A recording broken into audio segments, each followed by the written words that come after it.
ఆనాడు సిరిసిల్ల శాసనసభ నియోజకవర్గంలో నేరెళ్లలో ఇసుక బాధితులు దళితులను లారీ ఎక్కించి తొక్కిచ్చి చంపి అక్రమ ఇసుక రవాణా చేసిన సంతోష్ రావు వాళ్ళ తండ్రి రవీందర్ రావు గారికి సంబంధించిన నేరెళ్ల ఇసుక మాఫియా మీద విచారణ చేయడానికి మా ప్రభుత్వం సిద్ధంగా ఉంది.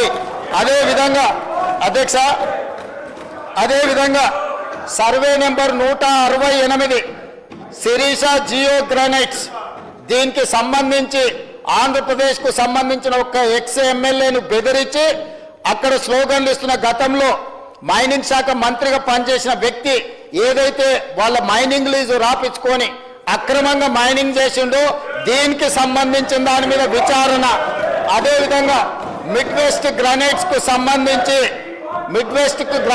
సంబంధించి ఈ రోజు రెవెన్యూ మంత్రి గారిని బ్లాక్మెయిల్ చేయాలని ప్రయత్నం చేస్తున్న ఏ శాసనసభ్యుడైతున్నాడో వాళ్ళ తమ్ముడి పేరు మీద ఇల్లీగల్ గా మైనింగ్ చేసుకొని వారి దగ్గర మైనింగ్ శాఖ ఉన్నప్పుడు ఏదైతే illegal mining mid west granites కు సంబంధించి ఏదైతే దోపిడీ జరిగిందో వాళ్ళ తమ్ముడినే స్వయంగా పెట్టి ఈ దోపిడీకి పాల్పడ్డాడు మిడ్ వెస్ట్ గ్రానైట్స్ మీద విచారణకు ఆదేశిస్తాం అధ్యక్ష. అదేవిధంగా అధ్యక్ష, శ్వేత గ్రానైట్స్ గంగుల కమలాకర్ గారు శాసనసభ్యులు మాజీ మంత్రి వాళ్ళ కుటుంబ సభ్యులకు సంబంధించి అక్రమ మైనింగ్ జరిగిందని ఈ రోజు రాష్ట్ర ప్రభుత్వం విజిలెన్స్ అండ్ ఎన్ఫోర్స్మెంట్ నివేదికనే కాదు ఈడీ ఎంక్వైరీ కూడా జరుగుతుంది. కాబట్టి శ్వేత గ్రానైట్స్ కు సంబంధించి శాసనసభ్యులు గంగుల కమలాకర్ గారి కుటుంబ సభ్యులకు సంబంధించిన ఇల్లీగల్ మైనింగ్ మీద ఈ రోజు విచారణ ఆదేశించడానికి మేము సిద్ధంగా ఉన్నాం అధ్యక్ష. అదేవిధంగా గాయత్రి గ్రానైట్స్ వద్దిరాజు రవిచంద్ర ఏదైతే అతని కంపెనీ మీద మొత్తం నోటీసులు ఇచ్చి ఫైన్లు పెనాల్టీలు వేసి అతను లొంగ తీసుకొని వాటిని మళ్ళీ తగ్గించి ఆర్బిట్రేషన్లో తగ్గించి అక్రమంగా గాయత్రి రవి గ్రానైట్స్ ఏదైతే రాపించుకుందో రాజ్యసభ సభ్యుడు గాయత్రి రవిచంద్ర వద్దిరాజు రవిచంద్రకు సంబంధించిన అక్రమ మైనింగ్ల మీద ఈ రోజు విచారణ వేయడానికి మేము సిద్ధంగా ఉన్నాము అధ్యక్ష. ఈ రోజు ఇప్పుడు నేను చెప్పిన నేరెళ్లకు సంబంధించిన ఇసుక మాఫియా మీద, శ్వేత గ్రానైట్స్ కు సంబంధించిన దాని మీద, గాయత్రి గ్రానైట్ కు సంబంధించిన దాంట్ల మీద, అదేవిధంగా శిరీష జియో గ్రానైట్స్ కు సంబంధించిన విషయంలో మిడ్ వెస్ట్ గ్రానైట్ కు సంబంధించి హరీష్ రావు గారు సొంత తమ్ముడు మహేష్ రావు గారు వారు మంత్రిగా ఉన్నప్పుడు దోపిడీకి పాల్పడ్డాడు. దీనికి సంబంధించి అదేవిధంగా ఈ రోజు వాళ్ళు ఏదైతే ఆరోపణ చేస్తుందో ఏదైతే ఈ రోజు రాఘవ కన్స్ట్రక్షన్ సంబంధించినో వీటన్నిటి మీద రాష్ట్ర ప్రభుత్వం తరఫున సిబిసిఐడి విచారణకు నేను ఆదేశిస్తున్న అధ్యక్ష. అందరి నిగ్గు తేలుస్తా. కొల్లగొట్టింది మీరు. 5 ఏళ్లు హరీష్ రావు గారు, 5 ఏళ్లు కేటీఆర్ గారు ఈ శాఖ నిర్వహించి వేల కోట్ల రూపాయలు కొల్లగొట్టి ఈ రోజు ఇసుక మాఫియాను నడిపి ఇప్పుడు మాట్లాడుతున్న శాసనసభ్యులు ఇసుక మాఫియాలో ఇసుక దోపిడీలో భాగస్వాములు. ఈ రోజు ఇసుకకు సంబంధించి మేము పెంచిన ఆదాయం ఈ కళ్ళ ముందు ఉంది అధ్యక్ష.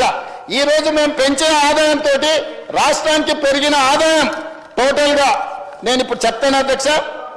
ఇసుక శాండ్ది 2024-25లో 721 కోట్ల రూపాయల ఆదాయం ఉంటే ఈసారి మేము 25-26లో 972 కోట్ల రూపాయల ఆదాయాన్ని పెంచి 35% ఆదాయాన్ని పెంచిన అధ్యక్ష. ఇసుక మాఫియా నడిపింది వీళ్ళు, దోపిడీకి పాల్పడ్డది వీళ్ళు. ఈ రోజు వాళ్ళే అంటున్నారు కన్స్ట్రక్షన్ కుంటుపడింది, రియల్ ఎస్టేట్ దెబ్బతిన్నది. మరి రియల్ ఎస్టేట్ దెబ్బతింటే ఇసుక ఏమన్నా బుక్కుతున్నామా అధ్యక్ష? ఇసుక ఏమన్నా వండుకొని బిర్యానీ తింటున్నామా? ఆనాడు మేము 2024-25లో తీసుకొచ్చిన ఆదాయం కంటే మేము ఈరోజు 35% పెంచినాం అధ్యక్ష.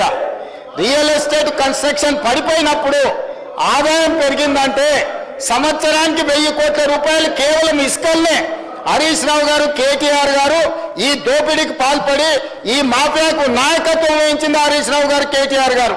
మొదట్లో హరీష్ రావు గారి దగ్గర ఉండే ఈ శాఖ ఆయన అడ్డగోలుగా దోపిడీకి పాల్పడుతుండని కేసీఆర్ గారు ఆ శాఖను తొలగించి కొడుకు అల్లుడు మధ్యలో పంచాయతీ పడితే పంచాయతీ పెంచడానికి హరీష్ రావు గారి దగ్గర ఉన్న శాఖను తీసుకెళ్లి కేటీఆర్కి ఇచ్చాడు. కేటీఆర్ దోసుకోవడానికి అవకాశం ఇచ్చాడు. అందుకే అధ్యక్ష ఈ రోజు ఒక్కటే మాట నేను చెప్పదలుచుకున్నా. జూన్ 2, 2014 నుంచి ఈ రోజు వరకు ఇచ్చిన మైనింగ్ లీజుల మీద జరిగిన అక్రమాల మీద ప్రధానంగా ఇప్పుడు ఏవైతే సంస్థల గురించి ఏదైతే అక్రమ మైనింగ్ల గురించి ఏదైతే నేను ప్రస్తావించను దీనికి సంబంధించి పూర్తి స్థాయిలో మన సిబిసిఐడి విచారణ చేసి ఇదే సభ వచ్చే సమావేశాలలో నివేదిక మొత్తం ఈ సభలో ప్రవేశపెడతాం అధ్యక్ష. ఇవాళ వాళ్ళ దొంగతనాలకు అడ్డుపడుతుండ్రని ఇవాళ వాళ్ళ దోపిడీని నిలువరించి ఇసుకలో ఆదాయాన్ని పెంచి మైనింగ్ లో ఆదాయాన్ని పెంచితే ఈ రాష్ట్ర ప్రభుత్వానికి మంచి పేరు వచ్చి గత 10 సంవత్సరాలు వాళ్ళు పాల్పడ్డ దోపిడీ ప్రజలకు అర్థమవుతుందని చెప్పి ఈ ప్రభుత్వం మీద బురద జల్లడానికి లొంగని మంత్రుల మీద ఆరోపణలు చేయడానికి ప్రయత్నం చేస్తారు. మీరు ఏం బురద జల్లినా ఇక్కడ భయపడ్డాడు ఎవరు లేడు. ఇవాళ మీరు మాట్లాడుతున్న ఈ నోటీస్ మేమిచ్చింది, ఆదాయం మేం రాబట్టింది, మీరేం కనిపెట్టలే, మీరేం ఫిర్యాదు చేయలే. మా అధికారులు మా ప్రభుత్వం నిజాయితీతో పనిచేయబట్టే ఈరోజు ఎవరున్నా కూడా దీని మీద విచారణకు ఆదేశించినాం. నేను ఈరోజు వాళ్ళు ఉన్నారు వీళ్ళు ఉన్నారు మంత్రులు ఉన్నారని ఉన్నా లేకున్నా వాళ్ళ పేర్లు తీసుకొని వాళ్ళ మీద బురద జల్లి మానసికంగా వాళ్ళని ఒత్తిడి చేసి బ్లాక్మెయిల్ చేసి భూములు రాపించుకుందామనే ఇట్లాంటి పప్పులు ఉడకవు అధ్యక్ష. ఆ కంపెనీలో మంత్రి గారికి కానీ మంత్రి గారి కుటుంబానికి సంబంధం లేదని ఆ మంత్రి గారు గతంలోనే చెప్పిండు. వీళ్ళు నిజ నిర్ధారణ కమిటీ అని అక్కడికి వెళ్ళి వీరంగం చేసిండ్రు. అప్పుడే మంత్రి గారు స్పష్టంగా నాకు నా కుటుంబానికి సంబంధం లేదు అని చెప్పిండు.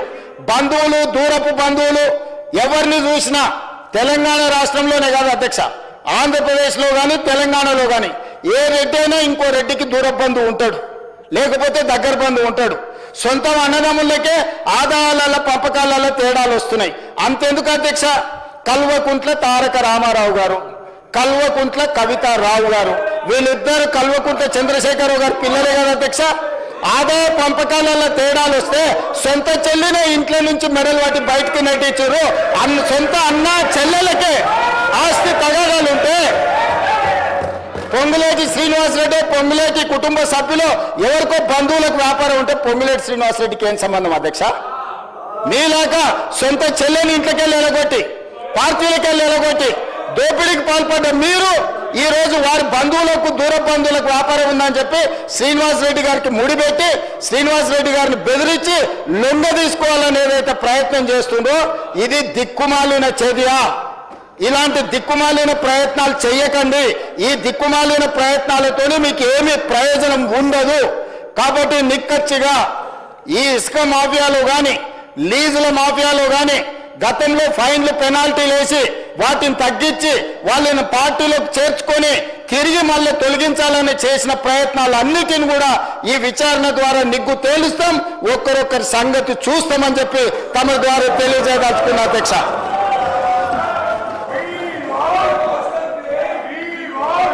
పాలవాయి గారు